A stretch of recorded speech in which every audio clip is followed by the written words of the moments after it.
Bapak Ibu, saudara-saudari sedharma, selamat pagi, salam dalam Dharma, Namo Buddhaya. Senang sekali pada pagi hari ini kita bisa jumpa lagi dalam acara kebaktian di Wihara Fluid Dharma Sukha. Yang hadir berarti nggak jalan-jalan. Yang nggak hadir berarti masih jalan-jalan ya, masih liburan.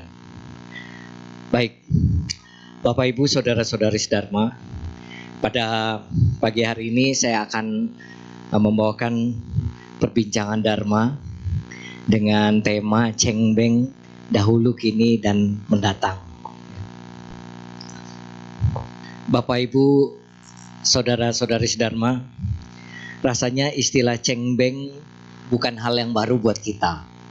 Ya, sebagai umat Buddha keturunan Tionghoa, Cengbeng ini merupakan salah satu tradisi yang sangat penting di dalam kehidupan keluarga orang-orang Tionghoa, baik yang beragama Buddha maupun yang bukan beragama Buddha. Biasanya mereka juga melaksanakan Cengbeng juga ke kuburan. Bahkan saya dikirimin WA, sekarang saudara kita yang Katolik juga merayakan Cengbeng, gitu ya. Jadi Cengbeng ini luar biasa Bapak Ibu ya, seperti Imlek, seperti tahun baru Imlek. Malah kekuatannya, kalau tahun baru Imlek itu bisa nggak pulang, tapi kalau Cengbeng dia pulang. Karena dia harus ke makam orang tuanya atau membersihkan makam orang tuanya. Bapak Ibu, dalam kehidupan budaya orang Tionghoa terutama, orang Tionghoa ini memberi penghormatan tertinggi dua hal. Yang pertama kepada Tian, kepada Tuhan, ya. Jadi kalau orang Tionghoa yang beragama Buddha, ya, ketuhanannya itu lebih clear, maksudnya lebih nyata. Karena memang kalau kita sembahyang itu pertama kali kita sembahyang pasti kepada Tian dulu, betul nggak Bapak Ibu? Kalau di rumah Tian dulu, di kelenteng, di wihara Tian dulu. Jadi jelas, ya. Jadi konsepnya bahwa umat Buddha keturunan Tionghoa ini sangat meyakini keberadaan Tian atau keberadaan Tuhan Yang Maha Esa. Yang kedua, penghormatan tertingginya adalah kepada leluhur atau orang tua. Jadi kedudukan orang tua itu tertinggi setelah Tian. Jadi kalau adik-adik, saudara-saudara melawan orang tua, jangan cerita doanya akan terkabul atau didengarkan oleh Tian. Karena papa mama itu merupakan perwakilan perwujudan dari Tian itu sendiri. Begitu. Jadi Bapak Ibu, karena penghormatan kepada leluhur begitu tinggi, maka penghormatan kepada leluhur yang sudah meninggal juga demikian. Makanya orang Tionghoa itu selalu mengkultuskan orang-orang yang berjasa di dalam hidupnya, termasuk orang tua, dengan adanya meja abu atau meja leluhur, abu leluhur. Hanya orang Tionghoa yang punya kekultusan begitu ya. Dia mengkultuskan orang-orang yang berjasa. Makanya jangan heran kalau dewa-dewinya orang Tionghoa atau dewa-dewinya umat Buddha keturunan Tionghoa itu banyak Bapak Ibu. Ya. Setiap tempat ada dewa-dewa setempatnya. Itu dikultuskan, ada altarnya, orang sembahyang. Ya. Kalau Bapak Ibu membaca buku Dewa Dewi, itu tebel, banyak sekali dewa-dewi itu, ya. Bahkan mungkin kita nggak hafal juga tuh kalau kita lihat-lihat, karena kita hanya hafal yang terkenal seperti Kuan Kong, Tian Tian Xiang Ti yang kemarin belum lama saya jit ya, Sagui Cesa, begitu kan. Kemudian Kuan Im, ya, Tian Sang Semu, Macu, ya, atau Mak Copo, itu yang terkenal gitu. Yang lain-lainnya itu banyak sekali. Bahkan dewa dewi 60 bintang yang ada, atau 60 dewa Tai Sui yang setiap tahun ya ada, begitu kan. Itu 60. Tapi baru pertama kali saya lihat yang kelenteng yang punya atau wihara yang punya dewa ini 60 itu lengkap, itu di Makassar. Itu wiharanya atau kelentengnya itu pakai lift, Pak. Kelenteng modern. Mantap. Jadi waktu saya bawa Hio gitu ya, petugasnya nemenin, ayo Pak lewat sini Pak. Begitu lihat, loh kok ke lift gitu. Iya Pak, naik lift gitu. Wah, keren ya. Itu kita bayangin, jadi jangan berpikir bahwa kelenteng sekarang, tempat ibadah sekarang yang kesannya gelap, kumuh, kotor, itu kinclong Bapak Ibu. Ya, luar biasa. Kenapa? Itu sebagai penghormatan, dikultuskan. Karena dianggap berjasa. Bahkan bukan cuma dewa-dewi. Orang Hokkien mengkultuskan tebu. Pohon tebu. Orang Hokkien kalau dia sembayang, dia selalu pakai tebu. Acara pernikahan, sembayang Tien Kung atau sembayang Keng Tikong, ya, Chia Gue Cekau, kemudian kematian, pakai tebu. Mengkultuskan itu. Karena apa? Dalam sejarahnya orang Fujian, orang Hokkien itu punya hutang budi sama pohon tebu, kebun tebu. Nah, jadi tebu dianggap sebagai pahlawan buat keturunan mereka. Dikultuskan. Ya. Mungkin kalau Bapak Ibu sempat kena misalnya penyakit, sembuhnya sama bawang putih misalnya. Wah, pokoknya udah pesan sama anak, kalau nanti mama meninggal jangan lupa bawang putih. Nah, jadi kultus. Jadi budaya baru tuh, anaknya sembahyang pakai bawang putih. Karena dulu mamanya sempat misalnya, hampir mati kena kanker, makan ini sembuh. Itu. Begitu Bapak Ibu. Jadi jangan heran kalau budaya orang Tionghoa ini banyak dan di setiap tempat macam-macam. Termasuk budaya leluhur.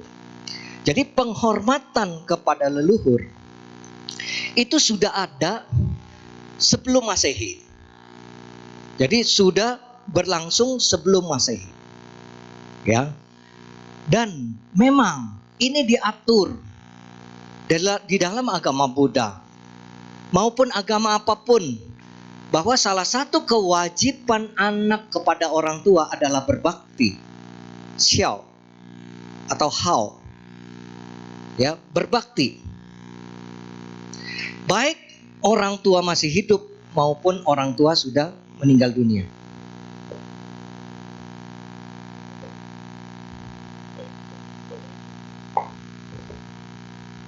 Sebentar, ada pengumuman. Mohon maaf ya, ada sedikit pengumuman. Untuk pemilik kendaraan mobil BRV dengan nomor polisi B2915 UFO, mohon untuk dipindahkan karena menghalangi jalanan. Terima kasih. Oke, diulang lagi ya. Untuk pemilik kendaraan mobil BRV dengan nomor polisi B2915 UFO, mohon untuk dipindahkan karena menghalangi jalanan. Terima kasih. Ya, silakan Romo. Saya lanjutkan. Sampai mana ya tadi? Jadi seorang anak itu punya kewajiban berbakti kepada orang tuanya. Begitu ya. Baik waktu orang tua masih hidup maupun setelah orang tua meninggal dunia. Tetapi perlu diingat, berbakti anak kepada orang tua di dalam agama Buddha itu menitik beratkan berbakti pada saat orang tua masih hidup, bukan setelah meninggal dunia. Kalau setelah meninggal dunia, seorang anak berbakti kepada orang tua hanya bisa melakukan satu hal, yaitu melakukan persembahyangan, melakukan pelimpahan jasa, mengirimkan doa dalam limpahan jasa itu. Itu yang bisa dilakukan pada saat orang tua meninggal dunia. Tapi pada saat orang tua masih hidup, banyak sekali yang harus bisa kita lakukan, harusnya. Tetapi kadang-kadang terbalik. Waktu masih hidup, makan seadanya. Setelah mati, 2 meja.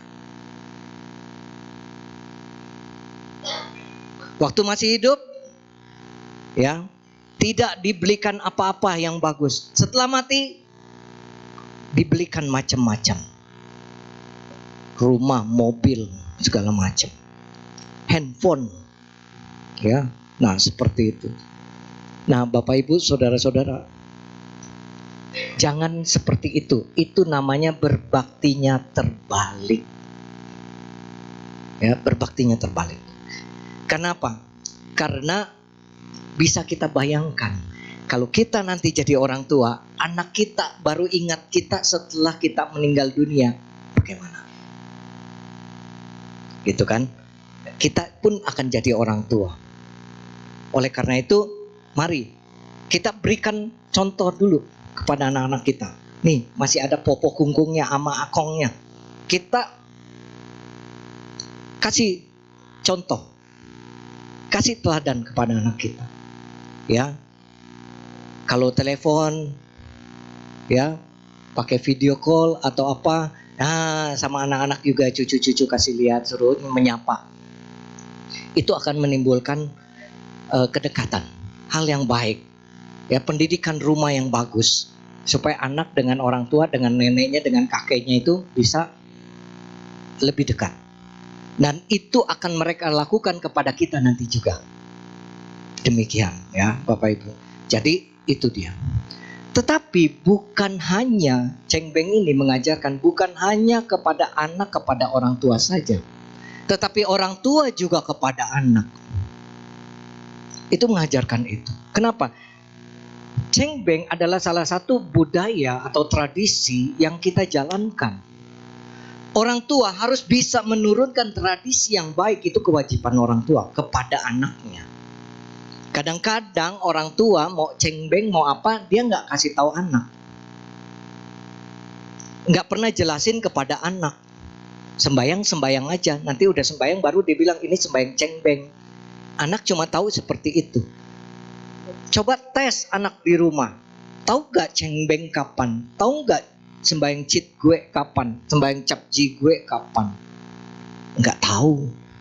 Karena kebanyakan orang tua hanya tahu untuk dirinya sendiri, tidak menjelaskan kepada anaknya. Tapi kalau sudah dijelaskan kepada anak, anak mengerti bahwa ini salah satu budaya, ini salah satu tradisi yang bagus. Ya, bisa kita bayangkan kalau Cheng Beng hilang setelah orang tua meninggal dunia, ya sudah dilupakan. Begitu, dilupakan. Nah, ini Bapak Ibu sekalian. Jadi juga merupakan kewajiban orang tua. Kemudian Cheng Beng ini juga mempertahankan tradisi leluhur yang baik. Tradisi leluhur ada juga yang nggak baik. Ya, apa tradisi leluhur yang nggak baik? Suka minum minuman keras.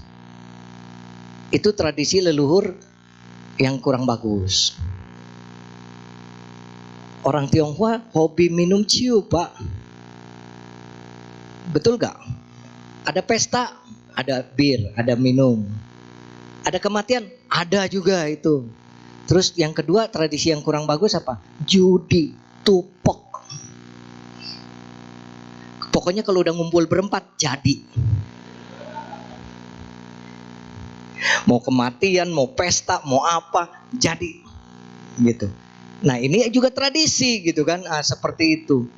Ya, cuman film Hong Kong saja, film Mandarin aja ada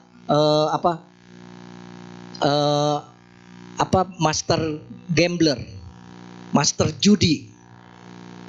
Nah, seperti itu. Karena apa? Itu jadi tradisi. Ya. Nah, ini boleh nggak diikutin. Kalau ini mah tradisi bikin miskin. Ya. Tapi kalau cengbeng bagus. Tradisinya diikutin. Nah, Bapak Ibu, ini adalah gambar Kaisar Chu Yuanzhang atau Chu Guangqiang. Ini adalah kaisar pertama dinasti Ming atau dinasti Beng. Jadi Bapak Ibu, cengbeng zaman dulu dikatakan bahwa ini sudah dilakukan sebelum Masehi.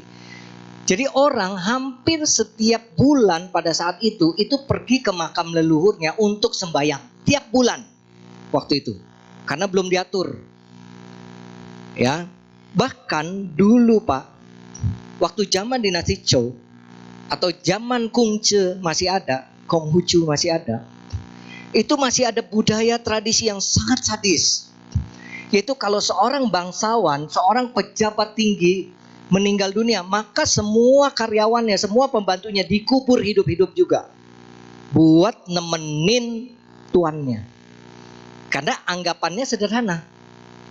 Waktu kita hidup ada pembantu, ada rumah, ada apa, di sana juga perlu pembantu, perlu apa. Nah, supaya dapat pembantu kan susah ngerekrut pembantu di sana. Nah, gitu kan, yang ada saja suruh ikut, gitu kan. Akhirnya dikubur hidup-hidup. Dikubur hidup-hidupnya kalau pejabat yang tinggi negara begitu, bukan seperti kita Bapak Ibu, kalau kuburan zaman purba itu belum model yang dikubur di tanah seperti kita, karena yang dikubur di tanah seperti kita ini golongannya menengah ke bawah. Kalau yang bangsawan itu biasanya di goa ditutup batu begitu. Itu sadis. Kungce protes sama kaisar supaya budaya ini jangan ada lagi, bisa dihilangkan. Tapi tidak mudah saudara-saudara merubah satu budaya yang sudah jalan di masyarakat, yang sudah berjalan puluhan tahun, ratusan tahun, mau dirubah. Tidak bisa. Susah. Budaya kita saja dengan budaya orang tua kita saja mungkin ada berbeda. Orang tua pemikiran bagaimana, kita bagaimana. Betul kan? Itu baru satu generasi Pak. Apalagi yang sudah turun-temurun jadi budaya, sudah mendarah daging, dianggap itu sebuah kebenaran. Nah, Bapak Ibu saudara-saudara, apakah itu masih terjadi? Masih, tapi akhirnya sedikit demi sedikit, ya namanya kalau kita mau merubah satu tradisi, merubah satu budaya, kalau saya ditanya perlu berapa lama? Perlu satu generasi. Kalau satu generasi dididik, biasanya generasi berikutnya sudah lebih maju pemikirannya. Begitu. Satu generasi. Kalau orang tua susah. Contoh nih, Bapak Ibu, saudara-saudara sekarang kan sudah mengerti bahwa sebetulnya makna dari membakar kertas itu, rumah-rumahan segala macam itu tidak serta-merta jadi rumah di sana. Coba cerita sama Popo Kungkung. Itu nggak jadi apa-apa di sana. Pasti kita diomelin. Pasti kita kena marah. Kenapa? Dia berimage bahwa itu beneran. Gitu. Makanya nggak bisa merubah itu dan jangan ribut. Karena apa? Itu seperti halnya menjelaskan kimia sama anak TK. Ngerti ya Bapak Ibu? Biarpun Bapak Ibu sarjana cum laude, saudara-saudara, coba deh ajarin anak TK kimia. Ngajarinnya jangan sama anak TK yang biasa, yang juara 1 di TK-nya, ajarin. Bisa nggak? Nggak bisa, karena kemampuannya belum nyampe ke sana, kebijaksanaannya belum nyampe ke sana, pemikirannya belum nyampe ke sana. Begitu. Jadi harus step by step. Itulah pendidikan. Makanya kenapa? Ya. Waktu Jepang kalah sama Amerika, Kaisar Hirohito tanya sama para pejabat negaranya. Dia cuma tanya satu hal. Dia nggak tanya berapa prajurit yang masih hidup, berapa jenderal yang masih hidup. Tapi dia tanya satu, berapa guru yang masih hidup di Jepang. Kenapa? Dari pendidikan merubah nasib masa depan suatu bangsa, suatu negara. Itu Bapak Ibu Saudara-saudara. Makanya kenapa Kungce menekankan ini, Konghucu menekankan ini. Ya. Nah, betul. Begitu berganti generasi mulai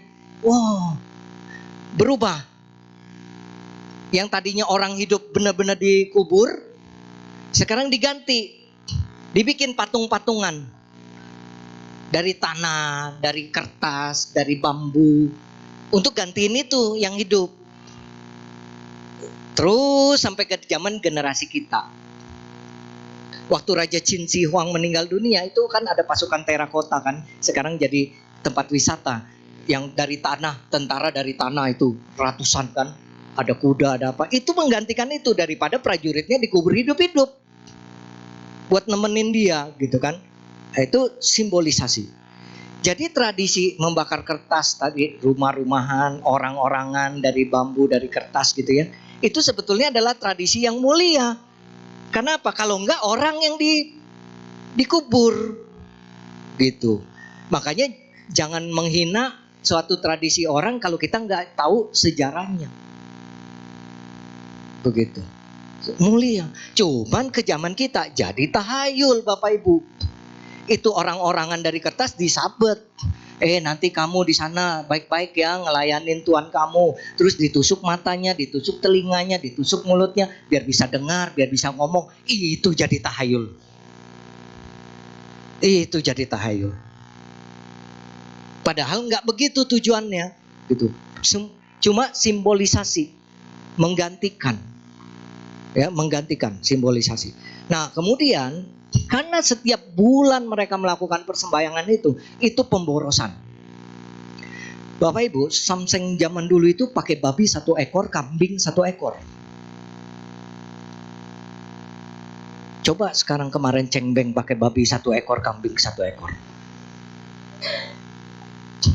Udah gitu susah lagi ekonominya, nggak Cengbeng dah. Sekarang babinya udah diskon 70 plus 20%. 1 potong gitu. Kalau yang pakai Samsung ya, masih pakai Samsung. Ya, pakai Samsian doang 1 potong. Nah, seperti itu. Dulu babi 1 ekor, kambing 1 ekor. Akhirnya pada zaman dinasti Tang, kaisar memerintahkan bahwa Cengbeng cukup dilakukan 1 kali dalam 1 tahun. Di saat kapan? Di saat perputaran atau titik balik matahari. Karena orang Tionghoa Bapak Ibu pegang 2 penanggalan. Yang pertama Imlek atau lunar, yang kedua Yanglek atau solar. Kalau Imlek Xiague, Jigwe, Sagwe. Kalau Yanglek itu Januari, Februari, Maret, April. Nah itu. Yang Yanglek diambil 2, yaitu cuma penanggalan titik balik mataharinya. Karena Yanglek berdasarkan bumi mengelilingi matahari. Diambil titik baliknya di mana? Yaitu di titik balik waktu dari musim dingin ke musim panas dan musim panas masuk ke musim dingin. Yaitu tanggal 5 April dan 22 Desember. Makanya itu dirayakan sebagai Cengbeng dan sebagai Tangce. Makan onde. Gitu. Ya. Itu Bapak Ibu. Makanya di 2 penanggalan ini pasti banyak bencana alam. Saya sering kali kan waktu itu juga dia bilang kalau mau jalan-jalan jangan Cengbeng ya, mau jalan-jalan jangan Tangce ya, dan bulan Cengbeng bulan Tangce. Kemarin coba jalan-jalan ke Taiwan. Taiwan gempa besar pada saat Cengbeng, mau Cengbeng. Jadi ini bukan ramalan yang duduk meditasi meramal, ada begini-begini, enggak. Ini memang semuanya ilmiah. Pada saat titik balik, gaya tarik matahari terhadap bumi itu sangat kuat. Itu bisa menyebabkan lempeng bumi bergerak, kulit bumi atau cairan di dalam perut bumi itu bergerak, dan yang menyebabkan gempa dan bencana alam. biasanya dua masa ini banyak bencana alam. Leluhur orang Tionghoa hebat. Nah, kemudian masuklah ke zaman dinasti Ming nih, Kaisar Chu Guangqiang atau Chu Yanqiang ini.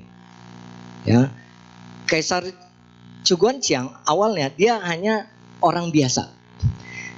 Jadi ada dua kaisar di Tiongkok yang berasal dari orang biasa, Bapak Ibu.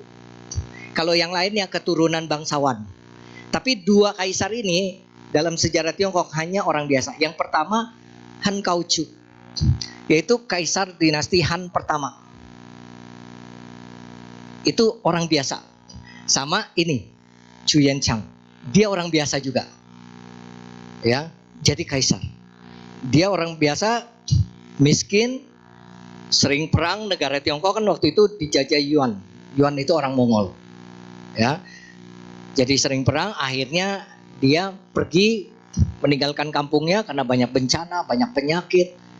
Ya, kemudian orang tuanya meninggal begitu.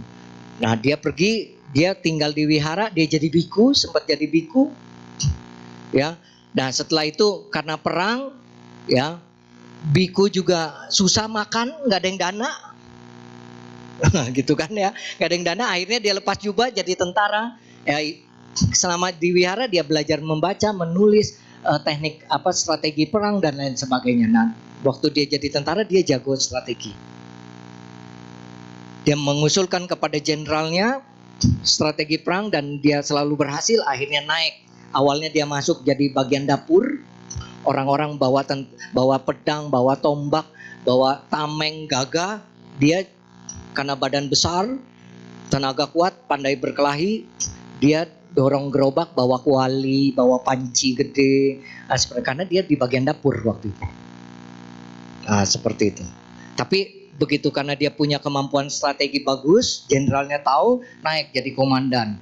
Begitu naik jadi komandan pasukan, naik lagi jadi komandan peleton. Begitu naik berhasil, naik lagi komandan batalion. Sampai akhirnya dia jadi jenderal. Nah, Chu Yanqiang ini luar biasa, punya strateginya. Ya, berhasil mengalahkan Mongol, mengusir Mongol dari Tiongkok. Bapak Ibu pernah makan kue Tiongchu Pia yang gepeng? Pia yang gepeng ya.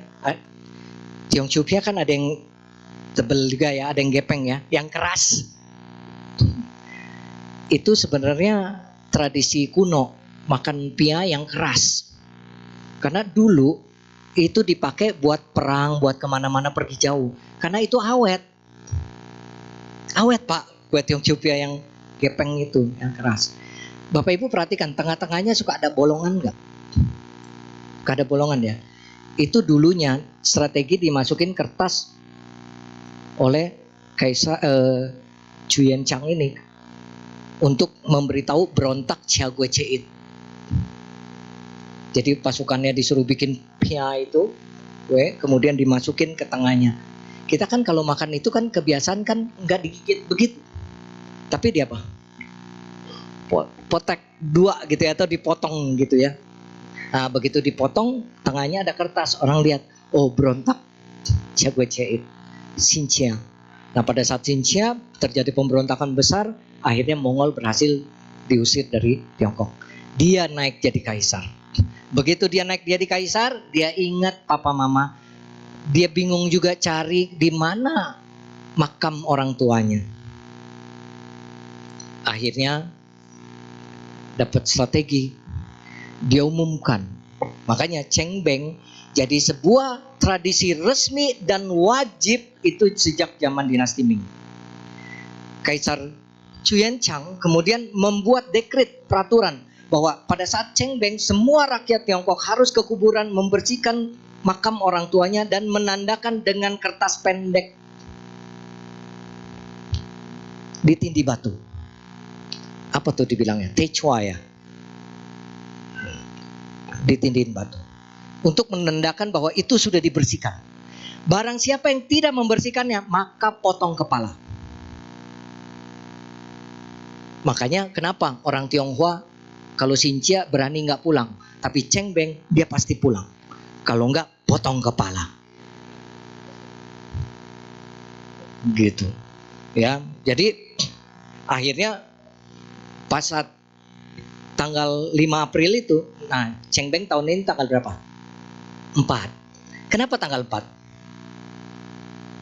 Karena tahun kabisat Februarinya 29. Kalau Februarinya bukan tahun kabisat 28, berarti Cheng Bengnya tanggal 5. Karena 29 sudah diambil 1 di sana, karena kita mengikuti penanggalan matahari. Begitu ya Bapak Ibu. Nah baik. Nah Bapak Ibu sekalian, akhirnya semuanya pada saat Cheng Beng ke makam bersihin semua. Nah begitu Kaisar udah bikin strategi, prajuritnya dikerahkan ke daerah, ke tempat dia, ya dia berada di daerah Anhui. Kaisar Chu Guangqiang ini asalnya. Nah kemudian dia mengerahkan di sana makam, cari makam yang belum dibersihkan, karena dia lupa di mana makam orang tuanya, dia tidak tahu. Nah begitu akhirnya menjelang sore ketemu ada 2 makam yang belum dibersihkan oleh keluarganya. Kaisar ke sana, nah, kemudian dia menganggap bahwa ini adalah kuburan papa mamanya. Dia bongpai, kemudian dia paikui di sana. Nah sejak saat itu Cheng Beng jadi wajib hukumnya. Jadi kalau misalnya ada makam orang tua, makam leluhur, telepon saya, boleh nggak sembayangnya di rumah, nggak di makam? Tidak boleh. Karena kalau ada makam harus Cheng Beng harus ke makam. Kalau Cip Ji Gue mungkin masih boleh, nggak ke makam. Tapi kalau Cheng Beng wajib ke makam. Karena peraturannya belum dicabut. Masih berlaku SK-nya Pak. Begitu. Dari zaman dinasti Beng dan dinasti Ming. Begitu. Nah seperti itu. Nah Bapak Ibu sekalian, terus sampai ke zaman dinasti Qing, kemudian Tiongkok jadi republik sampai sekarang. Itu tradisi Cheng Beng zaman dahulu. Jadi memang kalau nggak dipaksa susah. Ngatur orang gak gampang loh Bapak Ibu. Iya, coba di kantor nggak ada peraturan, bisa ada yang masuk jam 1 siang. Begitu, jam 10 siang karena ada peraturan, telat potong gaji. No, disiplin. Gitu kan. Wah, daripada dipotong gaji nih, gitu kan. Jadi disiplin. Itu peraturan penting, begitu. Nah, berikutnya Cheng Beng masa sekarang. Tradisi ini masih kuat dipertahankan saat ini. Ya, masih kuat dipertahankan. Bahkan bukan hanya di Buddhis, mulai saudara-saudara kita dari agama lain pun masih merayakannya. Kalau dia masih mempunyai keturunan orang Tionghoa. Begitu. Jadi budaya itu mengatasi agama. Jadi budaya itu berlaku buat semua. Begitu, tidak membedakan. Artinya kalau masih punya orang tua, ya berbakti. Kalau masih punya leluhur, ya diperingati. Karena apa? Banyak sekarang ya orang tua itu tidak mengerti hakikat sembahyang leluhur. Kalau anak tanya, "Mah, kok sembahyangnya kayak gini-gini ya, Pak?" Udah dulu kunggung popo kayak gini, ikutin aja. Gitu ya. Dulu ama akong kayak gini juga, mama juga nggak ngerti, pokoknya ikutin dah. Sembahyang gitu. Harusnya mengerti hakikatnya gimana. Tradisinya gimana bisa terbentuk itu, karena setiap orang punya tradisi keluarga. Nah, makanya yang masih sehat Bapak Ibu kasih tahu anaknya, nanti kalau mama meninggal nih ya, papa meninggal, kremasi atau dimakamkan atau sembayangnya seperti apa, kasih tahu anaknya. Jangan sampai anak itu tidak tahu pada saat orang tua meninggal dunia, dia juga bingung mau gimana nih. Ya, mau seperti apa nih sembayangnya. Akhirnya dia lihat kiri kanan, oh orang-orang pakai itu ya, dia ikut. Karena nggak mengerti. Nah ini kewajiban orang tua. Anak juga begitu, harus tahu. Nih adik-adik yang masih muda, saudara-saudari, yang kalau misalnya orang tuanya masih hidup, selidiki, tanya gimana nih. Mau nanti setelah meninggal dunia kita melakukan persembayangan kepada papa mama kita. Tapi ingat ya, jangan pulang dari sini masuk ke rumah langsung, "Ma, Pak, sini. Kalau mau mati nanti gimana sembayangnya?" Jangan begitu. Nanti sendal masuk ke nempel di jidat kalau kayak gitu. Karena apa? Kurang ajar gitu ya, orang tua masih sehat ditanya mati gitu kan. Memang Bapak Ibu saudara-saudara, orang Tionghoa ini paling takut kalau udah bilang nggak punya rezeki sama mati, udah paling takut.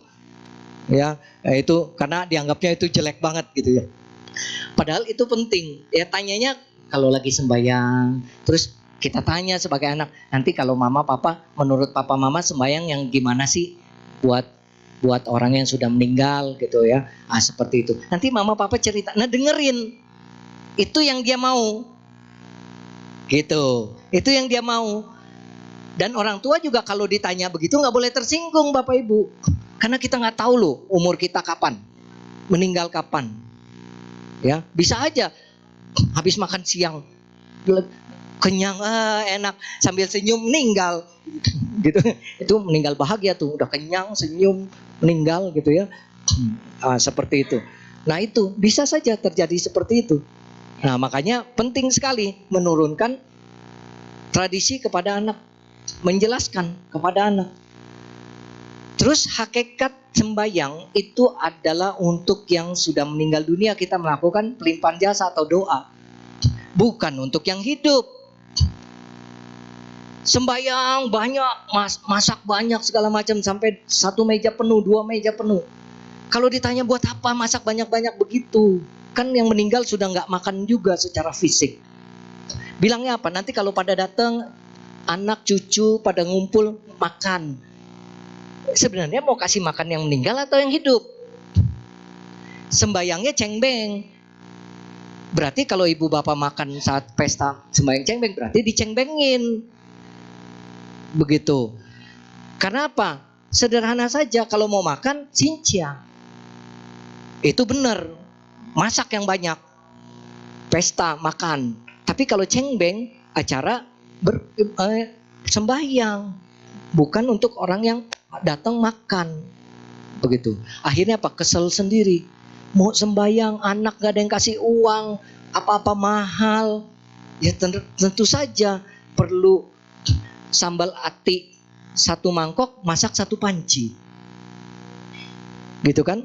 Perlu ikan ikan pindang misalnya, pakai pindang gitu ya. 1 ekor beli 5. 1 panci. Mana cukup sembahyang begitu? Akhirnya apa? Apalagi yang masih memegang tradisinya terlalu kolot. Masak ini, masak itu, masak ini, masak itu. Ya. Kenapa? Dianggapnya wah kalau banyak makanan orang tua senang. Banyak makanan lengkap, orang tua di sana bahagia. Saya ambil analogi begini Bapak Ibu. Bapak Ibu yang sudah punya anak nih ya. Anak Bapak Ibu ini susah secara ekonomi. Ya, buat anaknya sekolah aja dia susah. Terus suatu hari dia telepon kita. "Ma, apa? Besok datang ya ke rumah makan." Walaupun dia susah, dia masih mau undang kita makan ke rumahnya. "Tapi Ma, saya cuma bisa kasih Mama mie goreng sama paling juga sama sayur 1 rupa atau 2 rupa. Gak apa-apa ya Ma?" Ibu jawab apa? Bapak jawab apa? Mau gak? Mau ya? Tetap mau kan? Karena apa? Kita tahu dia susah. Dia bisa kasih mie goreng itu aja udah bagus. Dan dia ingat kita, masih ingat kita. Mau. Pikirannya apa? Pikiran kita, ya udah susah tapi masih mau ingat. Bagus. Waktu hidup orang tua bisa pikir begitu. Udah mati pun sama. Nggak perlu banyak. Nggak perlu macam-macam lengkap. Kalau keadaan ekonomi kita nggak mampu. Orang tua tahu. Jelas Bu? Jangan sampai begitu kita datang, wah masakannya macam-macam, ada capcay, sate, segala macam. Terus udah kita makan, sambil kita makan, terus kita tanya sama anak kita nih yang susah. Ini lagi dapat lotre atau apa nih? Banyak bener makanan. Utang mah tadi pinjam dulu duit. Kira-kira Bu Pada saat ibu makan begitu dikasih tahu bahwa yang kita makan anak, bela-belain buat kita makan begitu, utang, gimana? Senang nggak? Nggak senang, nggak siopwe, nggak puak-pue. Seperti itu. Jadi kalau nggak puak-pue bukan karena ketawa, marah-marah, bukan, gitu ya. Tapi begitunya tuh, kita nggak merasa bahagia. Aduh, gara-gara saya makan anak sampai utang. Pasti kita bilang begini, kalau masih hidup nih, kita pasti bilang begini. Udah, kalau nggak punya duit mah jangan. Begitu kan? Setuju nggak? Makanya jangan kasih pesan sama anak yang susah-susah kalau udah mau mati. Beneran ini. Anak zaman dulu dengan anak zaman sekarang beda, Bapak Ibu. Ya. Syukur masih satu toko. Coba dia pindah toko sebelah. Ya. Nah, ini Bapak Ibu sekalian. Makanya penting sekali. Hakikat sembahyang itu bukan seperti itu. Sederhana. Tetapi tradisinya dipertahankan. Apa tradisinya? Kita pasang meja, ada lilin, ada hio, ada makanan. Urusan makanan apa yang disediakan tidak masalah. Disesuaikan dengan kondisinya. Seperti itu. Simple. Kalau mau waktu hidup, ajak orang tua makan yang enak. Ajak orang tua jalan. Ajak orang tua kemana. Itu paling penting. Itu karena itu jadi kenang-kenangan pada saat mereka tutup mata. Itu jadi kenang-kenangan kita. Ya. Kemudian, nah ini, kebanyakan sekarang tahayul yang diajarkan kepada anak-anak kita. Sembahyang cengbeng. Wah, dikirimin duit 1 miliar. Ada tuh. Selembar 1 miliar, ini 1 gepok. Ngeledek namanya. Waktu hidup gak pernah dikasih duit, Pak. Gitu kan. Dikasih duit seadanya. Begitu meninggal gitu. Itu tahayul. Begitu. Ya. Kalau ginchua gimana? Ya, kimchua gimana? Segala macam. Ya. Nah, kalau ginchua kimchua itu kan dulu duit emas, duit perak dianggapnya sebagai duit ya, uang. Tapi tujuannya itu waktu di dalam peti dimasukin diuruk ke badannya segala macam, itu leluhur orang Tionghoa itu pintar. Kenapa? Zaman dulu belum ada formalin, suntik formalin, dan orang tua tidak boleh dimakamkan sebelum anaknya semua pulang. Jadi kalau anaknya ada yang jauh 10 hari baru sampai rumah, itu peti 10 hari di rumah. Bayangin nggak disuntik formalin, bagaimana? Jenazah busuk, Pak. Keluar cairan dari mulut, hidung, telinga, dubur, keluar cairan. Makanya di peti mati itu selalu dikasih baju yang meninggal dunia di pinggir-pinggirnya sama ginchua itu. Supaya apa? Kalau cairan itu keluar, dia nyerap ke dalam kertas ginchua itu atau ke baju itu, sehingga dia tidak menetes keluar. Ini sebuah cara yang pintar. Begitu ada formalin, aman. Gitu. Ini cara yang pintar. Waktu orang tua meninggal dunia, Kung Che sendiri menulis di dalam kitab Lici ya, dikatakan bahwa pada saat orang tua meninggal dunia, diambil benang dan dimasukkan ke 2 lubang hidung dan mulut. Supaya apa? Dikatakan di situ, ditulis bahwa untuk meyakinkan bahwa orang tua sudah benar-benar putus napasnya. Artinya benar-benar sudah meninggal dunia. Dia nggak copot. Karena benang setiap orang punya, walaupun miskin. Paling nggak buat jahit kantong celana yang robek. Gitu ya. Seperti itu. Jadi ditaruh. Kalau dia masih copot, berarti dia masih ada napas. Tidak dimasukin peti. Zaman dulu. Zaman Kung Che. Sekarang jadi mutiara. Betul kan? Pakai mutiara.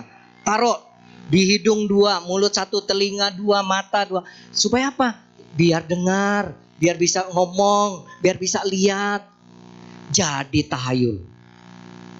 Padahal dulunya secara sejarah itu ada di kitabnya, ditulis jelas bahwa memastikan orang tersebut sudah benar-benar putus napasnya atau benar-benar meninggal dunia. Karena zaman dulu kan belum banyak dokter, belum banyak tabib seperti itu.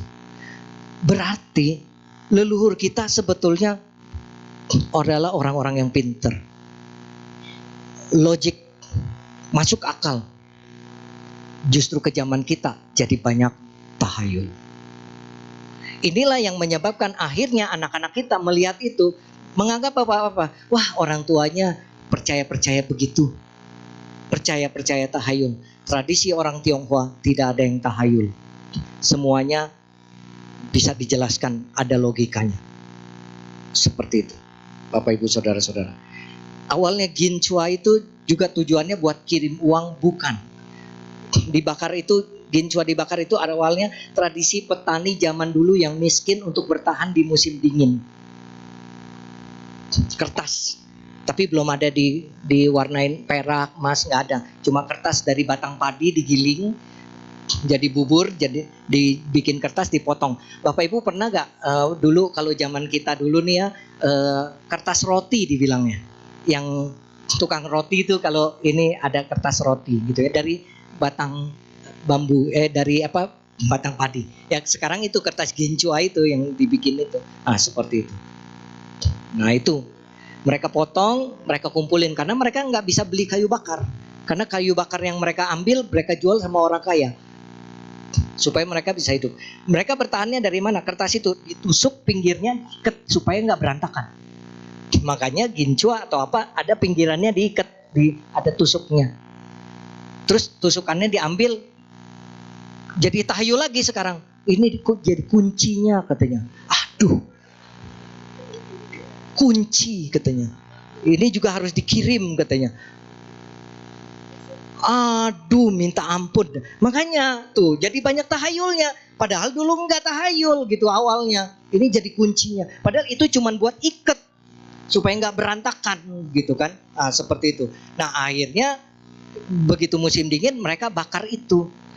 Kumpul keluarga malam pakai anglo, pakai wadah dari tanah, dibakar. Satu nyala hangat, bakar lagi satu nyala hangat. Makanya kenapa bakarin itu satu-satu. Itu kalau beneran itu dikirim jadi uang di sana, bikin capek. Satu suruh orang pungut, satu suruh orang lemparin semua dong, gitu sekalian satu karung, gitu kan. Ini dulunya seperti itu tradisinya, bertahan di musim dingin. Makanya kenapa yang jagain peti disuruh kerja begitu, biar dia nggak tidur. Coba dibakar semua, tidur dia, nggak ada kerjaan. Ini logika loh Bapak Ibu. Terus kalau dia ada hawa yang, ada hawa panas, dia nggak masuk angin walaupun bergadang. Kayak kita camping naik gunung, bikin api unggun Pak.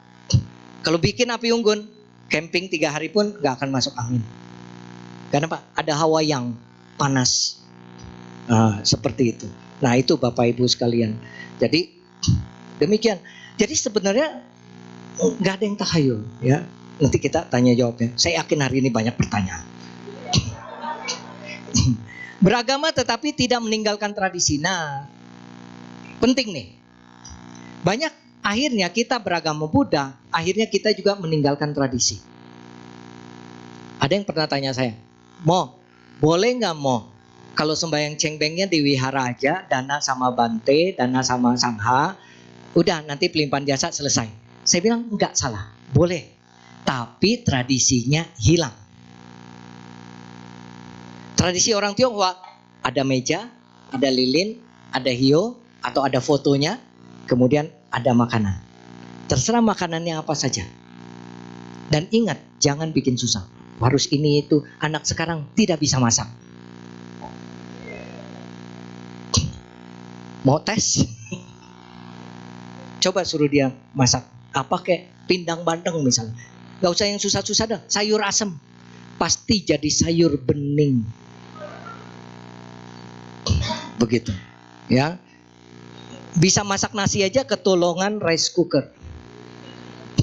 Nggak ada rice cooker, anak-anak nggak bisa masak nasi. Kalau zaman dulu kan masih pakai dandang, kukusan gitu kan ya. Nah, seperti itu. Iya.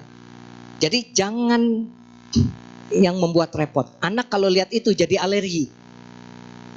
Begitu dia mau sembahyang, dia udah tahu nih bakalan repot nih, bakalan susah nih.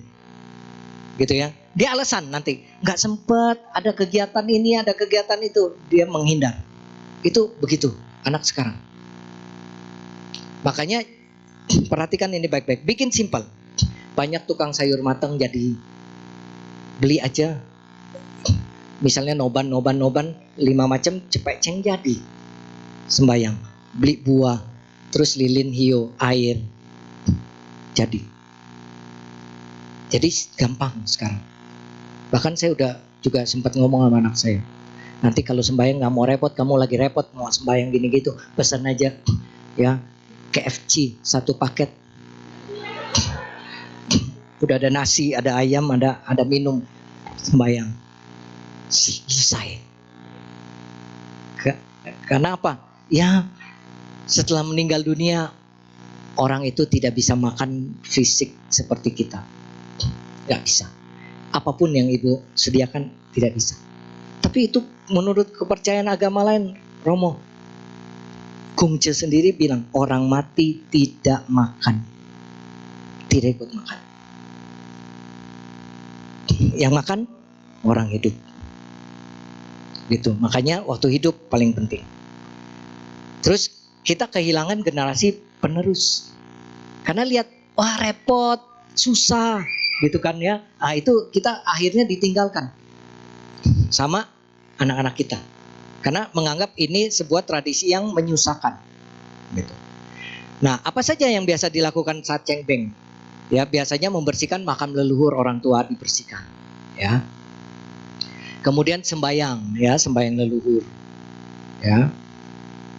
Nah, apakah sembahyang leluhur itu sama dengan pemborosan? Bisa jadi. Kalau modelnya kayak tadi. Beli ini, beli itu, ya simple saja. Ya, memberikan contoh yang simple, mudah dilakukan untuk anak-anak kita. Generasi milenium, generasi Z itu maunya yang simple. Maunya yang praktis, yang gampang. Kalau yang nggak gampang, ditinggal sama dia. Kalau kita zaman dulu, mungkin yang angkatan saya nih ya, kalau dipanggil orang tua, ya langsung datang. Anak sekarang dipanggil nyautin, tapi nggak datang. Gitu. Itu. Dia nyautin tapi nggak datang. Nah, makanya beda. Dia bilang iya tapi nggak dikerjakan. Nah itu, makanya beda generasinya. Nah kita harus mengerti bahwa kondisinya sudah berbeda, cara berpikirnya berbeda, cara mendidiknya berbeda. Nah ini penting sekali. Bagaimana cengbeng masa mendatang? Generasinya nggak mau rumit, maunya praktis, simple tadi. Ya, Pak? Coba kalau sembayangnya kayak tadi saya, simple banget, tinggal telepon jadi sembayang, gitu kan? Orang berpikir mudah. Tapi kalau kita ada kasih contoh, oh pakai nasi, ada sayurnya segala macam buah, nah dia ikutin juga karena simple. Oh gampang ini mah, bisa dia. Itu, ya. Kemudian sembahyang yang sederhana dan mudah. Jadi jangan bermewah-mewah. Ya, jangan mewah-mewah. Romo, tapi kalau ada uang boleh nggak? Silakan saja. Ya, silakan saja. Toh tujuan sembahyang itu mengingat papa mama. Saya juga bilang begitu. Kenapa? Anak kecil kan sekarang kritis, Pak, berpikir. Dia tanya, "Pak, itu kok sembahyang kasih makan? Emang dimakan?" Gitu. Memang datang. Nah, seperti itu. Yang karena apa? Teman-temannya di agama lain nggak begitu. Saya katakan bahwa oh ini adalah cara kita dulu kan kungkung popo waktu papa kecil, mama kecil itu kasih makan. Sekarang cengbeng ingat mereka. Kita limpahkan mereka. Ini yang kuku popo, kungkung popo dulu sama akong dulu suka. Ini yang disediakan. Nah, seperti itu. Simple. Dan ini untuk mengingat. Terima kasih dulu papa mama dikasih makan. Sekarang kita mendoakan mereka. Semoga mereka juga di sana itu selalu bahagia, tidak kekurangan apapun. Ya, ini sebagai rasa terima kasih kita. Gitu, terima kasih. Jadi jangan berpikir itu dimakan. Memang secara spiritual, memang iya ada yang bisa makan. Tapi enggak secara fisik ya, apel nanti kelihatan bekas digigit gitu, enggak. Kalau itu terjadi, saya yakin ibu bapak pergi dari rumah waktu sembahyang. Ngeri ngelihatnya, gitu ya, seperti itu. Itu enggak seperti itu, tapi memang ada yang memang dia masih bisa makan. Tapi alam-alam tertentu memang Bapak Ibu, ya. Kalau itu jangan diceritakan kepada anak kita yang masih kecil, tapi yang sudah cukup besar. Makanya anak jangan lupa diajak ke wihara. Jadi dapat penjelasan terus, mereka jadi mengerti. Terus sembayangnya tidak menyusahkan.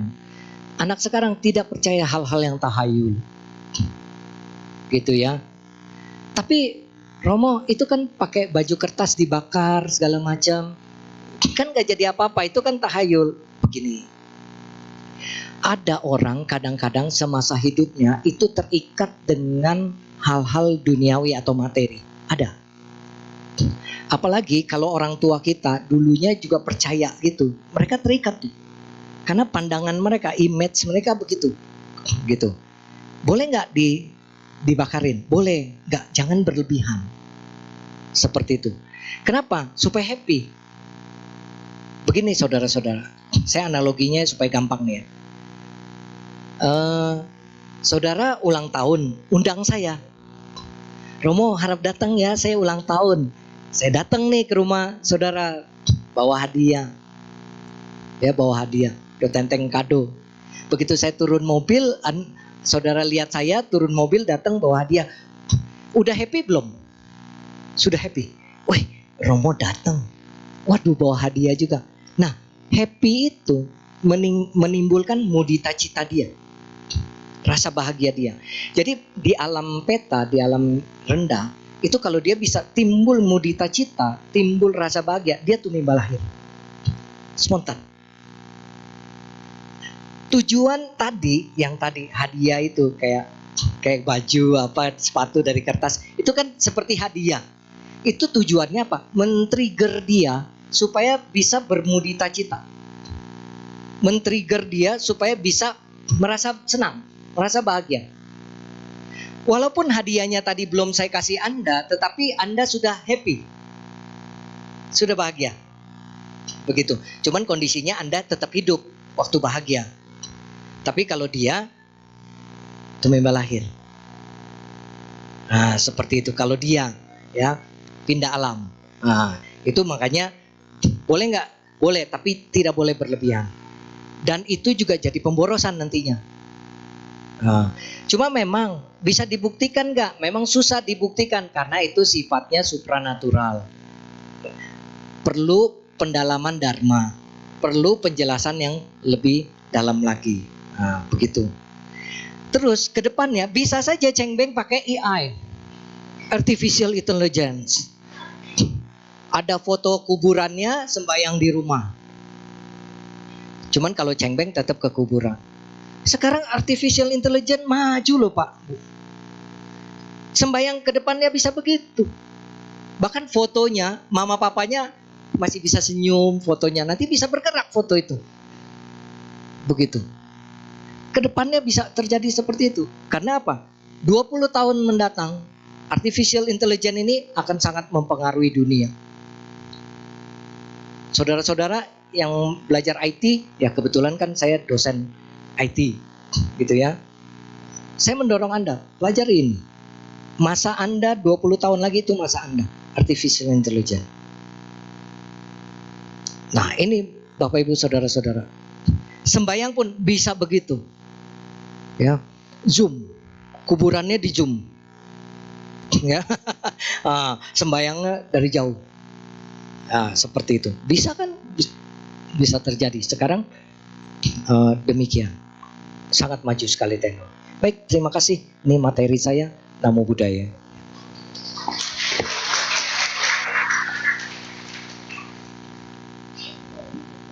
Baik, masih ada waktu untuk diisi dengan sesi tanya jawab. bisa tanya langsung, nanti tinggal angkat tangan aja, atau bisa ditulis di kertas yang ada di depan kursi teman-teman semua. Namun sebelum itu, mari kita nyanyikan satu buah lagu kembali yang akan dibawakan oleh petugas.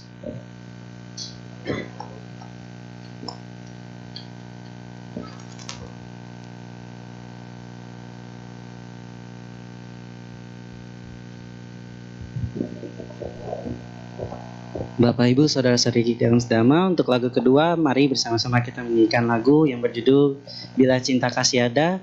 Lirik terdapat pada proyektor sebelah kanan ruangan.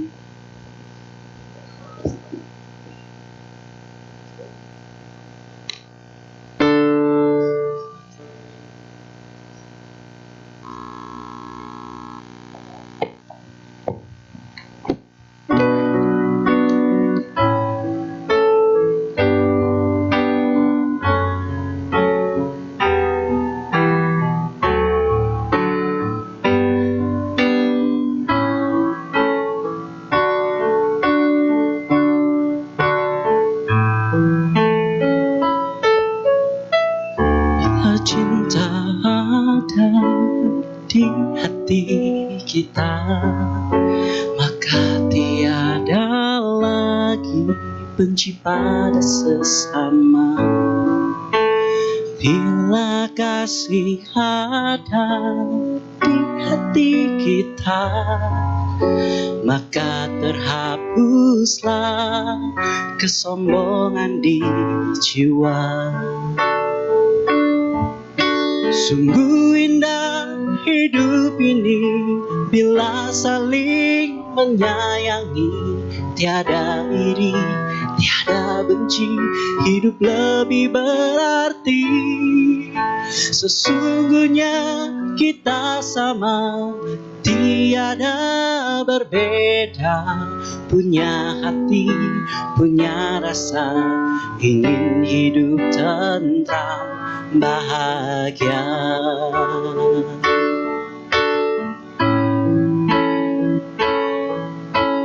Bila cinta ada di hati kita, maka tiada lagi benci pada sesama.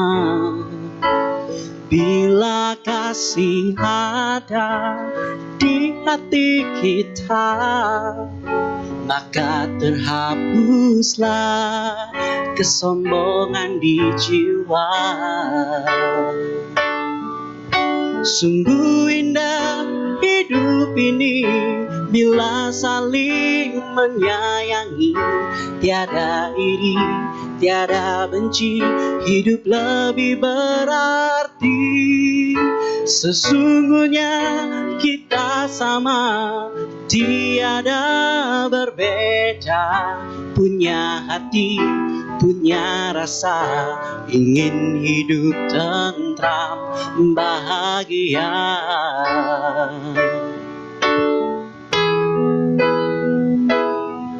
Sungguh indah hidup ini bila saling menyayangi, tiada iri, tiada benci, hidup lebih berarti. Sesungguhnya kita sama, tiada berbeda, punya hati, punya rasa, ingin hidup tentram, bahagia. Ingin hidup tentram, bahagia. Ingin hidup tentram,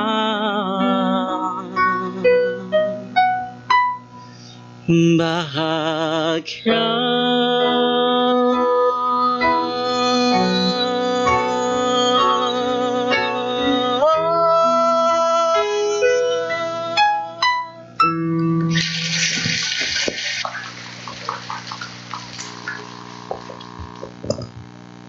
Baik, apakah ada yang ingin bertanya secara langsung?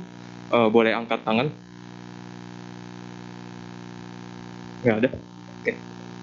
Kita masuk ke pertanyaan tertulis ya.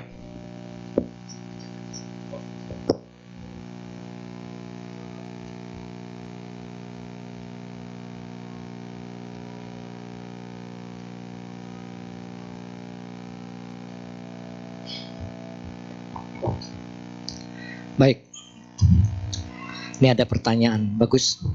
Apakah benar kalau kremasi dan dilarung ke laut, arwahnya akan mengembara di laut?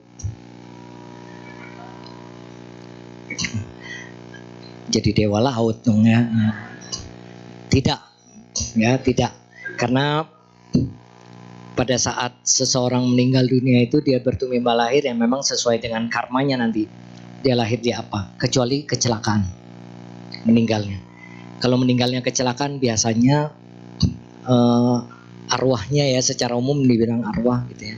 Itu biasanya berada di tempat gitu. Dan posisinya ya misalnya dia luka di sini, nanti secara penampilan fisik dia di alam sana dia juga di sininya ada luka atau rusak. Makanya diusahakan kalau meninggal itu badan kita sempurna. Gitu ya. Jadi yang masih muda jangan ngebut-ngebut. Ya kalau naik motor ya. Ya apalagi rel kereta api. Wah tanggung nih. Tancap pas berhenti di tengah. Gitu ya, itu bahaya sekali ya. Jadi enggak seperti itu. Jadi kalau yang dikubur arwahnya mengembara di kuburan dong gitu kan. Enggak ya, enggak seperti itu. Itu hanya menyempurnakan saja. Menyempurnakan dari jenazah kita. Malah kalau dikremasi itu lebih bersih Bapak Ibu. Penyempurnaan jasmaninya lebih sempurna. Karena kalau dimakamkan itu prosesnya 20 tahun. Dan itu pun masih tulangnya belum hancur. Jadi prosesnya pembusukan kalau dimakamkan. Ya, pembusukan. Belatung segala macam itu ya. Tapi kalau dikremasi prosesnya cepat dan bersih. Misalnya pun ada penyakit, dia tidak akan mencemari tanahnya. Karena dikremasi itu. Makanya kemarin ya banyak yang meninggal COVID gitu ya. Ya itu kalau dimakamkan kenapa mereka dibungkuskan pakai plastik lagi supaya dia tidak mencemari gitu ya. Nah ini begitu Bapak Ibu sekalian. Dan lebih mudah kalau dikremasi nggak perlu ke makam juga, nggak perlu cengbeng ke makam juga. Karena kalau ke makam sekarang juga orang banyak yang berpikirnya nggak usah sembahyang ke sana deh, di rumah aja.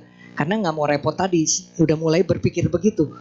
Tapi kalau ada makam, kalau ada kuburan harus pergi, gitu, harus ke sana. Tapi kalau dikremasi, anak cucu mau tinggal di Belanda, mau tinggal di Kalimantan, mau tinggal di mana, dia bisa sembahyang dari tempatnya. Begitu. Jadi memudahkan, gitu ya. Kemudian melakukan patidana bukan lebih bagus daripada sembahyang cengbeng, ziarah ke makam leluhur dan bakar-bakaran kimchua. Jangan salah. Ya. Patidana saya nggak salahkan. Patidana benar. Begitu. Tetapi tadi cengbeng adalah budaya, tradisi, harus dipertahankan. Anda orang apa? Kalau ditanya begitu kan? Orang Jawa punya tradisi Jawa. Mereka juga kalau kemarin agamanya teman-teman kita, saudara kita yang muslim begitu mau puasa, mereka ziarah ke makam. Begitu. Mereka ziarah ke makam, mendoakan, membersihkan makam. Itu adalah tradisi yang baik. Kalau nggak ke makam, siapa yang mau membersihkan makam orang tua kita, makam leluhur kita? Makanya kalau nggak mau repot, jangan dimakamkan, kremasi. Begitu ya. Akhirnya juga banyak yang udah setelah 20 tahun udah pada tua tanya saya, kalau saya mau angkat tulang gimana ya boleh nggak ya, karena udah anak-anak kayaknya udah repot semua, nggak ada yang ngerti, nggak ada yang ngurusin gini-gini. Nah kan akhirnya jadi dua kali upacara. Dulu waktu meninggal dimakamkan, sekarang diupacarain untuk ambil angkat tulang di kremasi gitu. Nah itu lebih baik pikirkan dari sekarang. Takut dikremasi panas, dimakamkan ngap.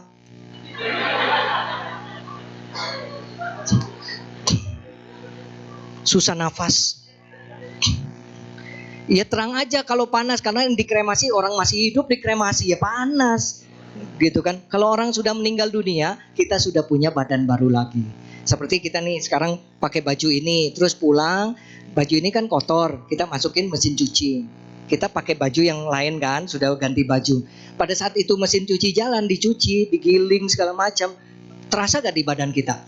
Seperti itu. Karena kita sudah punya badan baru lagi. Nah, itu dia. Ya, jadi tadi kalau bakar kimchua, tadi apa leluhur bakar kimchua, nggak bakar kimchua, nggak apa-apa. Tapi tradisinya jaga ke kuburan, sembayang, begitu, ya. Tapi ingat, kalau orang tua masih pesen, nanti bakarin ini, bakarin aja. Toh juga nggak seberapa, bukan harus berkarung-karung, gitu kan. Kadang-kadang kan orang, wah, semakin banyak semakin menunjukkan status sosial, semakin gengsinya tinggi, itu salah. Kalau mau waktu masih hidup, gitu. Kalau mau waktu masih hidup, orang tua beliin kalung 10 kilo. Gengsinya naik, orang tua begitu ke pasar pakai kalung 10 kilo, orang nggak, wah, orang tua siapa ini, gitu kan. Kalau mau naikin status begitu, jangan sudah meninggal baru tuh dikirimin ini itu, gitu ya. Seperti itu. Jadi bukan tidak ada manfaat, tetap ada manfaat. Paling tidak UKM orang yang jadi pengrajin, itu kan secara ekonomi mereka kurang juga. Mereka dari usaha kerja bikin kertas gitu, itu mereka bisa hidup. Mereka bisa hidup juga. Nah, itu. Jadi kita berpikirnya positif aja. Dengan kita beli kan kita berdana. Pada saat upacara sembahyang gitu banyak uang beredar kan. Perputaran ekonomi bagus. Kita lihat positifnya. Kita termasuk menyumbang atau kita termasuk berdana untuk hal yang baik. Itu saja. Kalau buat saya begitu. Ya, kita berdana. Kemudian kalau patidana, pelimpahan jasa sampai bisa merubah nasib orang tua yang terlahir di alam peta. Siapa yang tahu? Banyak pelimpahan jasa nggak sampai kalau orang tuanya lahir di alam neraka. Nggak gampang, saudara. Gitu kan? Kalau di alam peta, bisa gak? Bisa. Tapi rasa apa? Mudita citanya itu sama kayak tadi. Senang. Oh, anaknya berdana sama wihara, sama biku, sama sangha. Berdana. Dia merasa senang atas nama dia. Happy. Sama itu juga. Ini maaf Pak, buat mama papa pakai di sana gitu. Dia lihat anaknya kasih. Dia senang juga. Mudita cita juga. Ujung-ujungnya ke mudita cita. Cuma memang caranya berbeda. Yang satu caranya yang memang diajarkan oleh guru kita Buddha Gautama dengan melimpahkan jasa, kita menuangkan air seperti Sang Buddha waktu mengajarkan Raja Bindisara waktu itu. Kalau tradisi orang Tionghoa itu pengaruh Tao itu dengan api. Semuanya melalui api. Pelimpahan jasanya begitu. Kalau yang Buddhis air. Makanya semua blessing apa pakai air. Begitu teman-teman ibu bapak sekalian. Jadi inilah yang dinamakan budaya di sini, percampuran gitu ya. Nah, terakhir tapi kalau yang cengbeng sembahyang ke kuburan tidak bisa merubah nasib orang tua. Saya tidak setuju. Karena apa? Dengan kita banyak mendoakan orang tua, toh waktu sembahyang ke kuburan kita baca parita di kuburan. Duduk dong baca parita rame-rame, anak cucu. Kita baca patidana, kita bacakan etawata, sebut nama orang tuanya siapa, terlimpah. Siapa bilang, saudara, nggak usah dibacain parita. Yang nanya ya, sorry. Nih, ada makanan nih atau minuman nih di sini nih, kue atau apa di meja sana.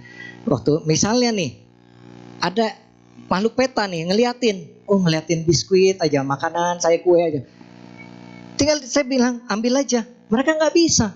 Kenapa? Mereka belum dilimpahkan ke dia, belum dikasih. Pada saat dikasih, ya udah, kamu boleh ambil, boleh makan. Baru mereka bisa ambil, bisa makan, terlimpah kepada mereka. Begitu. Itu saya nggak baca parita, cuma ngomong ini saya kasih buat kamu, boleh ambil. Itu bisa terlimpah kepada mereka, saudara. Jadi kalau saudara yang belum pernah mengalami kejadian spiritual seperti itu, memang pertanyaannya teoritis nih, begini. Oh, di bacaan parita terlimpah gitu. Enggak bisa. Kenapa akhirnya itu sembahyang gitu juga dilimpahkan kepada mereka, dipersembahkan kepada mereka supaya mereka bisa menerima. Karena leluhur kita bukan orang tua kita yang sekarang aja. Kehidupan-kehidupan lampau, kita pernah lahir lagi. Juga kita punya mama papa, punya akong ama. Kemarin aja kita baru disembayangin cengbeng. Benar loh. Kita belum lama nih disembayangin cengbeng nih kita. Karena kan sebelum ini kan kita jadi orang tua orang dulu kan, kita meninggal. Jangan-jangan kita kemarin disembayangin cengbeng. Begitu. Nah, itu Bapak Ibu sekalian. Jadi bisa saudara, bisa. Yang penting apa? Ketulusan Anda. Ya, ketulusan hati, kesungguhan apa? Karena apa? Yang namanya doa universal. Mau pakai agama apapun, cara apapun, doa kepada para leluhurnya, orang tuanya sampai. Begitu ya. Seperti itu. Jadi jangan berpikir, oh, dengan cara ini yang paling benar. Tidak, banyak cara. Ya, banyak caranya. Terus bagaimana jika keturunan kita tidak melakukan sembahyang cengbeng lagi karena mereka tidak percaya akan tradisi tersebut? Makanya tadi saya ceramahnya udah panjang lebar. Iya, jangan dibikin sulit. Jangan dibikin susah, bikin sederhana, bikin mudah. Gitu ya. Kalau bikin mudah, yakin akan diikutin selamanya. Gitu ya. Apakah akan berakibat sesuatu terhadap leluhur kita? Kalau leluhur banyak kebajikan, tidak disembayangin pun tidak masalah. Nih misalnya Bapak Ibu, banyak kebajikan dalam hidup. Anak gak ada yang sembayangin, tidak masalah. Kenapa? Kita punya kehidupan sudah jauh lebih baik. Tapi kalau disembayangin dan leluhurnya lahir di alam surga, biasanya anak cucunya jaya. Anak cucunya bisa nanjak ekonominya. Pernah ada kejadian orang lama sekali nggak dapat pekerjaan. Kemudian bertanya, kenapa ya saya nggak dapat kerjaan, udah lamar sono sini. Cuman satu pertanyaan, papa mama masih ada? Papa udah meninggal, mama masih ada. Terus ke kuburan papa, kapan terakhir? Udah lama nggak pernah sembahyang ke kuburan. Sembahyang.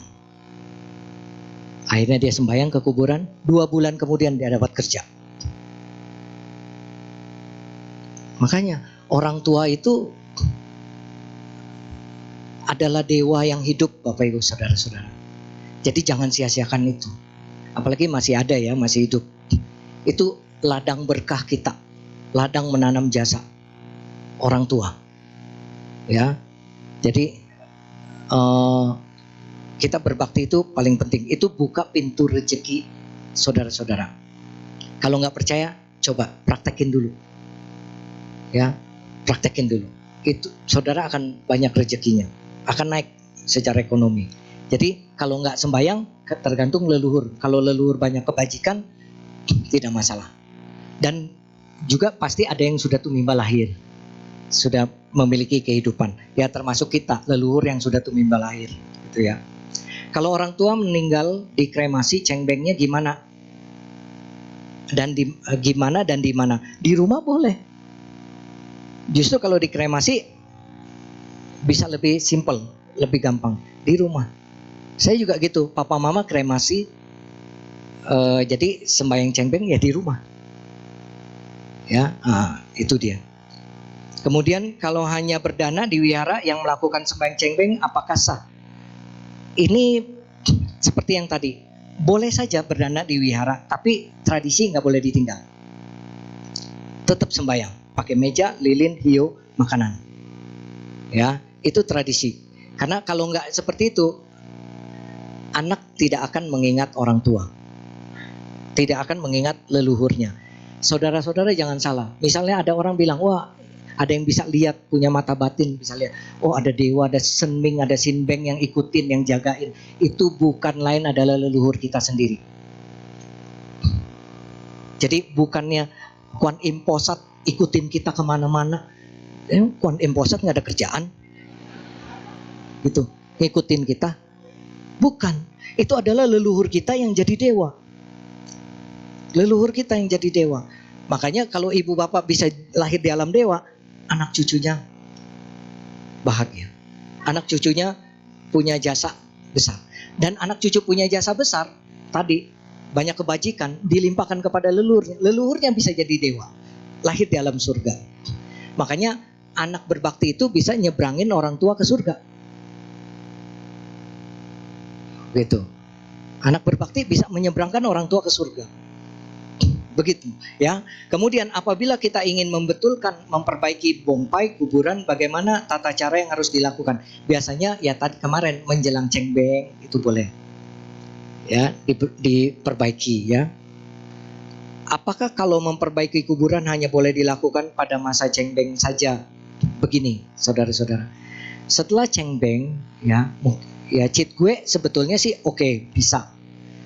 Tapi kebanyakan orang melakukannya di cengbeng karena dianggapnya sembahyang kuburan, datang ke makam. Jadi sekalian dibenerin, dibersihkan dan lain sebagainya. Itu begitu. Tapi sebaiknya jangan di akhir tahun karena musim hujan. Ya, mau sincia, itu musim hujan. Jadi kalau diperbaiki takutnya rontok lagi istilahnya gitu. Nah, makanya sebaiknya di bulan cengbeng gitu ya. Itu saja. Kemudian, betul kan banyak? Cengbeng tahun ini banyak kuburan kebanjiran air hujan, terutama di tanah kusir. Mohon Romo berikan solusinya. Nah, kalau sudah seperti itu, sebaiknya angkat. Kalau kuburan sudah mulai kebanjiran, secara feng shui sangat buruk. Sangat buruk. Ini kita bicaranya beda nih ya, bukan agama nih. Kita bicaranya ke feng shui kuburan. Kalau feng shui kuburan buruk, itu akan berimbas kepada anak cucu. Akan berimbas, ya, kepada anak cucu. Makanya feng shui kuburan harus bagus. Nah, masalahnya tidak semua orang ngerti feng shui kuburan. Begitu dimakamkan, anaknya, cucunya, ekonominya merosot atau stuck. Jadi gimana tuh Romo? Kremasi. Aman. Mau hadap mana kek, pokoknya sama. Gitu. Karena dikremasi nanti abunya itu akan disempurnakan ke laut. Kembali ke alam. Jangan berpikir nanti itu masih ada orangnya, masih ada apa. Udah enggak ya Bapak Ibu ya. Udah enggak. Nah, seperti itu. Jadi sempurnakan. Kemarin juga teman saya gitu ada abu leluhurnya di rumah abu, potnya itu wadahnya pecah, bisa pecah. Terus dia telepon saya tanya, ini gimana ya, kenapa ya gini-gini. Sudah saya bilang, dia bilang boleh nggak disempurnakan ke laut? Ya udah sempurnakan saja. Itu. Nah ini Bapak Ibu sekalian, baiknya demikian, gitu ya. Tadi jangan berpikir juga, oh nanti ada di laut dia tinggalnya. Enggak, ya enggak, gitu ya. Karena dia sudah tumimba lahir di alamnya lagi, ya. Jadi kalau misalnya tadi yang sudah terendam kuburannya, terendam air, sebaiknya dipindahkan atau diangkat kremasi. Karena itu feng shui-nya sudah tidak bagus, tidak baik, ya. Ini lagi mau tanya, kalau sembahyang cengbeng itu bakar kertas kimchua itu tradisi atau tahayul? Tadi saya udah jelasin. Ya.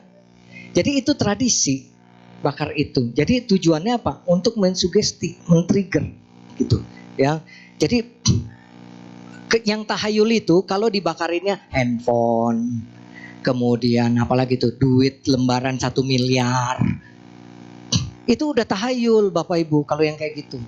Tapi kalau kimchua, ginchua itu yang umum begitu saja, itu enggak. Ya, bukan tahayul, tadi mensugesti. Supaya dia, siapa tahu leluhur kita ada yang masih terikat hal-hal seperti itu, begitu lihat, oh kita kasih gitu kan, oh dia senang, tumimba lahir.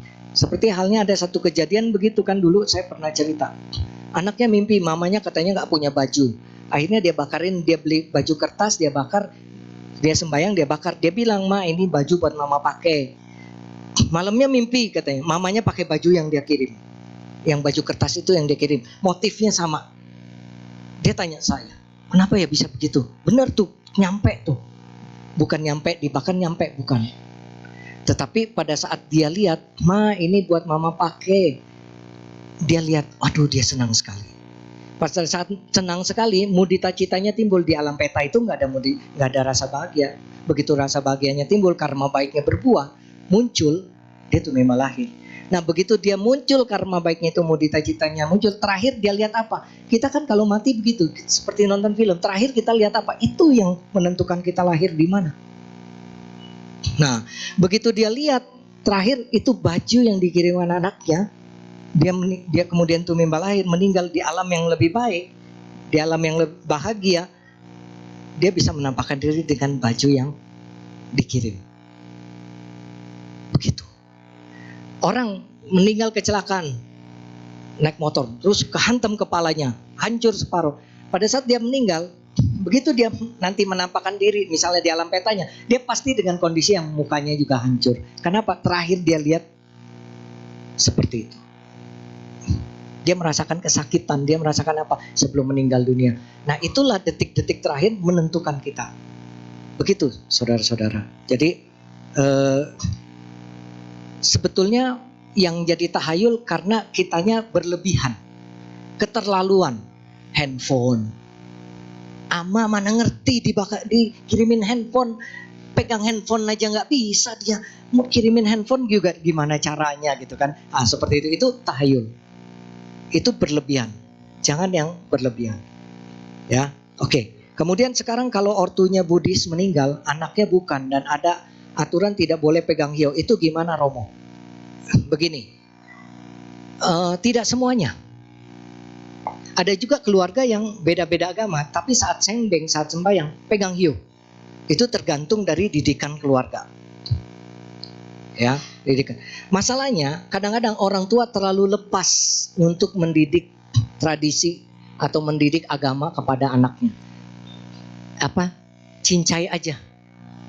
Ya, diajak ke wihara dia nggak mau, ya sudah. Coba saudara kita yang lain, nggak jalan ke gereja, nggak jalan ke masjid. Betul kan? Mereka harus. Kalau kita nggak, masih ngantuk Romo, kasihan. Masa Senin sampai Jumat sekolah, Minggu datang lagi ke sekolah kebaktian. Itu ada aja tuh alasan gitu, karena dulu saya kepala sekolah. Saya tahu orang tua alasan gitu. Begitu nanti anaknya pindah agama, baru dia seperti pantat kebakar. Iya, baru cerita ke saya, Romo, saya anaknya kabur. Kenapa bisa kabur? Iya, ribut sama saya. Kenapa cengbeng nggak mau pegang hiu? Ini beneran nih. Ini beneran. Begitu enaknya SMA. Waktu SD anaknya diwajibin sekolah minggu, datang marah sama saya. Begitu kan. Tapi begitu SMA anaknya begitu, datang lagi ke saya nangis. Saya langsung balikin, dulu kok kalau dari kecil dididik nggak akan begitu. Kalau engkau lepas, pasti. Nah baru Pak Rudi saya nyesel juga. Habis gimana ya? Nah giliran udah susahnya aja minta tolong saya suruh benerin gitu kan. Nah, seperti itu. Nggak bisa, saya bilang. Step by step. Gitu. Itu nggak mau pegang hiu dan lain sebagainya. Tapi jangan salah. Di agama lain ya seperti Katolik. Sekarang udah ada sembahyang cengbeng. Mereka merayakan sembahyang leluhur. Begitu. Ya. Anaknya tidak berbakti. Tergantung. Jangan menuntut anak berbakti kepada kita kalau kita nggak bisa memberi contoh berbakti kepada orang tua kita dulu. Perhatikan itu. Jangan cerita ke saya, mau anak saya tidak berbakti, anak saya tidak melawan orang tua, anak saya begini. Tapi kalau saya tanya bagaimana perlakuan bapak ibu kepada papa mamanya selama ini, sama misalnya nggak pernah nelpon, nggak pernah nanya kabar, nggak pernah apa, itu juga tidak berbakti. Berarti kita contohnya, gitu. Banyak orang tua begitu anaknya nggak berbakti menyalahkan anak, padahal dia yang memberi contoh. Makanya bapak ibu sekarang kalau urusan keluarga bersama, misalnya telepon mama papa, jangan cuma malam-malam kita telepon berdua ngobrol sama mama gitu. Ini ada anak cucu gitu, ada cucu gitu ya. Telepon pada video call, nih ma ini sih, nah, suruh mereka. Jadi anak cucu tahu, oh kita perhatian loh sama ama, sama kong mama sayang loh sama mama, sama akong sama popo kungkung. Nah, seperti itu. Jadi anak kita juga ngerti dia tanpa dibilangin, nanti kalau mama tua kamu harus telepon, nggak usah, karena mereka udah tahu itu jadi tradisi di keluarga kita. Itu jadi tradisi di keluarga kita, tiap seminggu 2 kali atau 3 kali kita telepon. Itu jadikan tradisi. Kalau dijadiin tradisi itu jadi hal yang baik. Anak juga begitu. Kalau ada apa-apa dia buru-buru telepon orang tua atau apa. Itu dijadikan sebuah tradisi yang baik. Begitu teman-teman, saudara-saudara. Anda masih punya papa mama yang selama ini tinggal di Jakarta. Papa mama orang tua di luar kota, telepon. Cuma tanya, say hello doang, ma, gimana, udah makan belum? Baik-baik, papa sehat, gini-gini. Wah, orang tua udah senang sekali. Orang tua udah senang sekali. Jadi begitu, ya. Nah, kalau masalahnya anaknya sudah terlanjur begitu, memang susah. Karena sudah terbentuk ibaratnya gitu. Sudah terbentuk. Makanya yang belum kejadian, ayo perkenalkan tradisi yang baik kepada anak-anak kita. Pertahankan. Nah, kalau yang seperti itu, oke, dia nggak mau pegang hiu, tapi dia masih mau berdoa, masih mau mendoakan. Ya nggak apa-apa, silakan saja. Ya, silakan saja.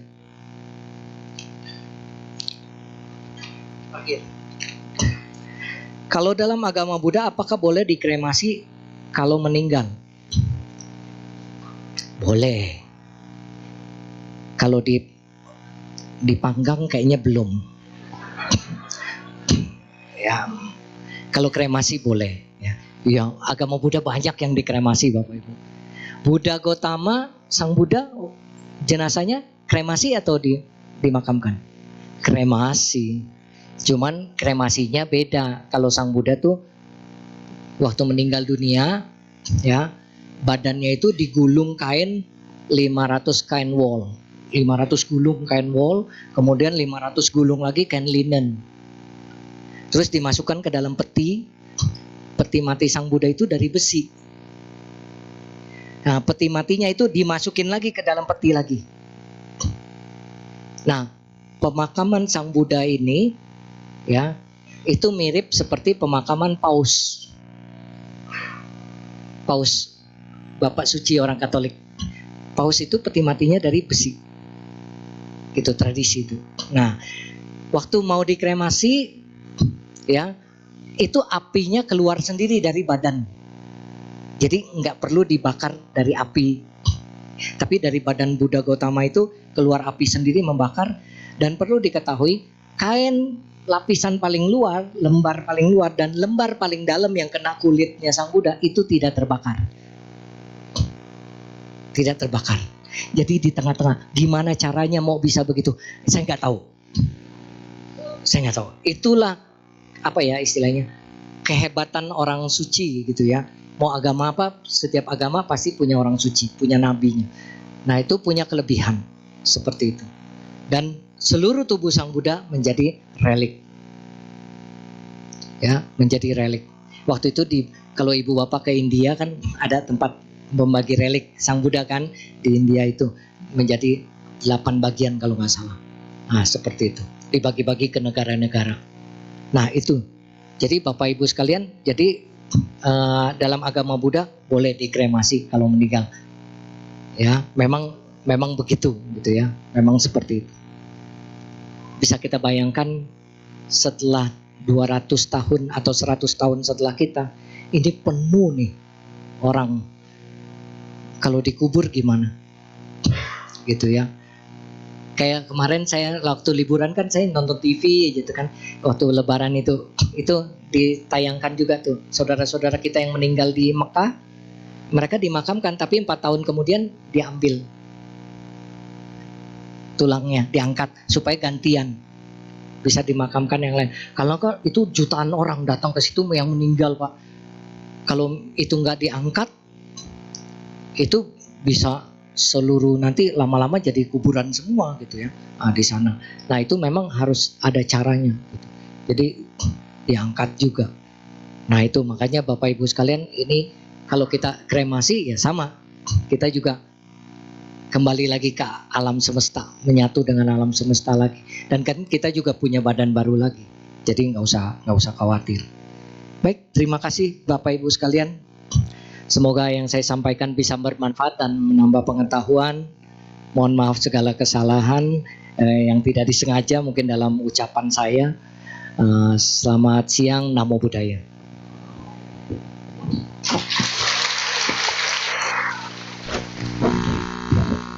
Baik,